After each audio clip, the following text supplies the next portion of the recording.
So she's the founder and the CEO of Food+Tech Connect. Please, Danielle Gould. Thank you.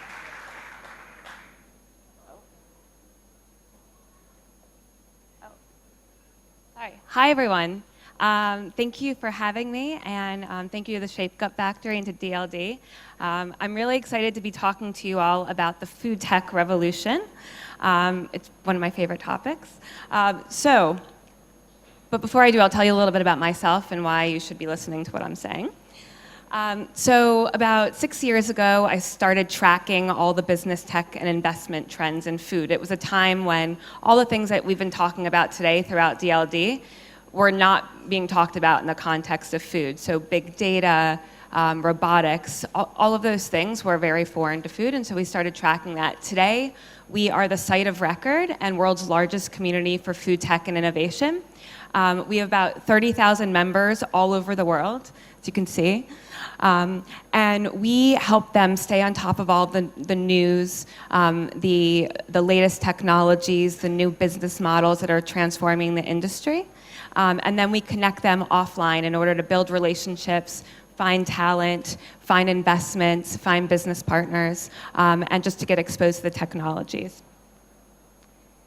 So today I'm going to be giving you an overview of some of the key areas of innovation, why there is a lot of innovation happening in the space, and walking through some of the examples. So it's pretty staggering. Over the last, and this is going to be a very US-centric view, and I'll end with telling you just a little bit about my experience the last couple of days, meeting with a lot of Israeli companies and getting exposed to the ecosystem here. So the world of food is changing dramatically, just like in every other industry. Over the last 5 years, the top 25 food companies lost $18 billion in market share. And small and mid-sized companies accounted for 46.6%. So that's taking a huge chunk, right? Startups. When I started 6 years ago, you could not even, there wasn't even an amount of money. It was, paltry amount of money that was being invested into this space. And there were about 50 organizations, not even companies, some of them were the Food and Agriculture Organization, that were working at the intersection of technology, data, agriculture, and food. Last year, there was $10 billion invested into this space. So invested into companies that are working across the supply chain on data, technology, hardware. And this is a map that we do. As every month, we do an investment roundup where we look at all the investments and the partnerships in the space. And so this is just to give you a little overview of just how large this space is. And the reason that this is happening, it's the same thing that's happening in other industries, right? So on the consumer side, you're seeing a lot of interest, more interest in having foods that are better for you, that are more transparent, where you know where they're coming from. There's a lot of emphasis on the health and food, and we're understanding a lot more the impact that what we put in our body has on our health. And then there's also millennial shopping behaviors, right? People are shopping online, people are discovering things on their phone, they're following influencers. And that's on the consumer side, when there's been this huge shift, which has really opened up the opportunity for entrepreneurs to come in and meet those needs much faster than a lot of large corporations are able to. And on the technology side, again, like I said, it's the same, all of the same disruptions that are happening in every other industry are coming to the food industry. It's been a little slower, but it's starting to accelerate quite a bit right now. So the areas that I'm going to talk about today are CPG, consumer product goods, so what you would buy in a grocery store, retail, restaurants, and health. There are many more areas, but we have a limited time. So on the CPG side, typically for a food manufacturer, the process goes like this. It takes from conception of a product idea to shelf. It can take up to 3 years and around $60 million on the R&D and the launch. That's a lot of money and a lot of time. And it makes it really difficult to capitalize on trends and to evolve. For a lot of large companies also, they need to have a $100 million product, because if you're investing all that capital, all that time, it needs to succeed. What's happening now is that you're seeing that a lot of companies are trying to tackle that. They're trying to improve efficiencies using all different models as ways to get their products to market much faster. They're also starting to think a lot about the supply chain. So, as we have more, as the world becomes wealthier, there's more demand for protein. And we are not going to be able to meet the increasing demand for protein the way that we currently produce protein. So one of the areas where there is the most capital that's been invested and where there's a lot of innovation happening is in the alternative protein space. So whether it's insect protein or cellular agriculture, where you are culturing protein cells, there is a huge amount of innovation happening here. There's also on the way that you reach your consumers on the B2C side. So if you're able to circumvent retail, if you're able to get directly to your customer, you're able to launch more products, get complete data, and able to put out more products much faster. And then there's also a lot of innovation on the meal replacement side. So I'm going to walk through a couple of these things for you. Naturebox is one of the companies I think is doing really interesting stuff. They position themselves as a meal subscription box, but really they're a food manufacturer, and they use a meal subscription box as a direct-to-consumer channel. So they create 5 to 6 new products every month, which they ship to their customers. They have a direct relationship with their customers. They have surveys where they get feedback. They're able to iterate on their products in real time. And then they also have an e-commerce store where they sell their items. They completely circumvented retail and went directly to the consumer, which was kind of unprecedented. They're now just starting to launch in 900 Target stores, and Target is going to be using their top performing products from their e-commerce store. Another area where you're seeing innovation, as I was saying, is on alternative protein. So this is the Impossible Burger. Impossible Foods is a company that raised $183 million before launching a product. And they set out to say, we want to create the world's best veggie burger that actually bleeds. And so what they did with a team of 120 scientists was they figured out what actually creates the flavor and the taste and the satiety of meat. And what they found was that meat has heme, which is one of the building blocks of muscles and of all living organisms, and that's what gives meat its red color and its taste. And so what they did is they found a way to find the heme in plants, and then they culture it. And they just launched their hamburger, and I've had it, it's really good. Another area is insects. So you may have heard about this. People are taking cricket, mealworms, all different kinds of insect proteins, which 80% of the world eats insects. It's just us in developed countries that don't. And so they're trying to make it accessible. Insects are a highly bioavailable protein source, and they're also much more sustainable to produce than a cow or a pig. So as I said earlier, retail is really being democratized. And the reason why this is important is because retail is a stopgate for a lot of food companies. In the US, retailers reset their shelves 2 times a year.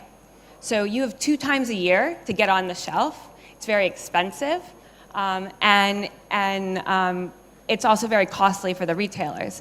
As more and more people are shopping online, in the US it's only about 2%, but it's starting to grow significantly. And so you have a number of different categories. So there's the organic specialty, there's the conventional, the meal kits. So one of the biggest areas of adoption in the US right now, which are meal kits. So the idea is that you order a subscription, you get recipes and ingredients delivered to your door. Now, this is something that did not exist 4 years ago, and today it is a $3 to $5 billion market. So much so that you're starting to see grocers and even brands are starting to launch their own meal kits, because what they did was they identified that there was this latent need for consumers that said, I want more convenience, I want to shop, I want to shop and have all of the meal planning done for me. Another company that is really making headwaves in the past 2 years is Thrive Market. So they want to be the online Costco. What their goal is that they are trying to make good food accessible to anyone at a very affordable price. So you buy a subscription, it's $90 or $60 a year, and then you get 50% off, up to 50% off products. What's crazy about this, if you understand the US market, so organic, natural foods are seen as being very premium products. They're very expensive. And so people that have lower incomes, it's not accessible to them. What Thrive Market has done is they have created a product that meets the middle of the country and lower income communities. So 50% of their customers are actually in the Midwest, right? When you think about where the innovation is typically happening, it's happening in the big cities. It's happening on the East Coast in New York and Washington, D.C., in San Francisco and Portland and Washington, or in Oregon, Washington. And so what they're doing is that they have, they're moving into the center of the country, which is unprecedented, and they're having phenomenal growth. They just raised $140 million. They're also rethinking the way that brands interact with, they're rethinking the way that brands interact with their customers. So if you go to a retailer, if you want a slotting fee, if you want to do any kind of promotions, it's $30,000 plus. With them, they do all of the promotional materials. They'll work with you on creating all of the marketing materials, the videos, and they'll push it out to their network. They have such great data that they can do very targeted marketing for companies. And like I said, they're having phenomenal growth.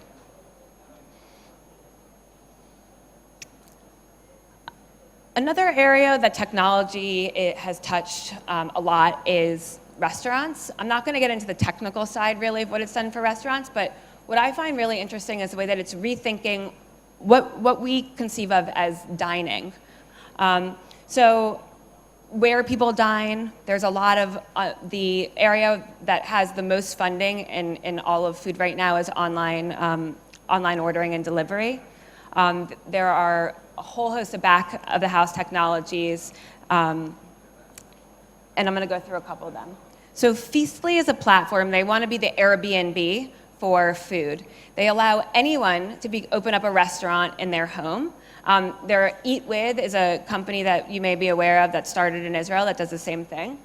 And so really what they're democratizing is the idea of a restaurant. You don't have to have the overhead of a restaurant. And in the US, it's very expensive. Real estate is very expensive for restaurants, and most restaurants fail within 1 to 3 years. It's about 80% failure rate. So what's amazing about this is that it's giving anyone the opportunity to reach customers. And from the dining experience, you sign up for a meal, you go to someone's home, and then you get to have dinner with strangers. It's an amazing opportunity when you go to a new culture to get a taste of that culture, to make new friends. And it's a growing interest. And I think that moving into the future, we're moving towards this very much a communal experience around eating. Another area where there's a lot of innovation is around the rethinking restaurants. So restaurants, like I said, very expensive to produce. Now you have internet-first restaurants that rather than having any storefront, they just do delivery. So they don't have to worry about having all the brand of a restaurant, all the talent. They can have a centralized manufacturing hub, and then they have drivers that will deliver the food to you, and it saves a lot of money. I'm going to keep going. So the last area is on health technology, and this is an area that's growing. It's Hemi Weingarten is here from Fujicate, who's been at this he was one of the first in this space. So again, there are more areas of innovation that are happening. These are just some of the key areas right now. But giving people the tools to navigate every part of how they eat and how it impacts their lives there are a lot of companies that are in this space. So Fujicate, for example, it is a mobile grocery advisor. You go to the grocery store, it gives you the information you need to shop with confidence. So two things that I just want to touch on really quickly. As you know, there's a growing epidemic of people with food allergies. And so this product, 6 Sensor from Nima, it's a sensor that you can take with you when you eat. You put in a sample of your food, and then within 2 minutes, it lets you know if there's gluten in your food or not, which is, for someone who goes into anaphylactic shock when they eat, it gives you confidence to be able to eat with confidence. And the reason why that's so important is that before, it would take a day for you to take a sample and send it somewhere, which is not very realistic when you're dining out. And then the last thing I'm going to talk about, I know I'm out of time, sorry, there's so much to talk about when it comes to food, is personalization. And this is really the future. And is one of the most exciting areas, I think, in food is personalized nutrition. So our microbiomes, we have 100 trillion microbes that make up our body. We have 10 times more microbes than we do cells.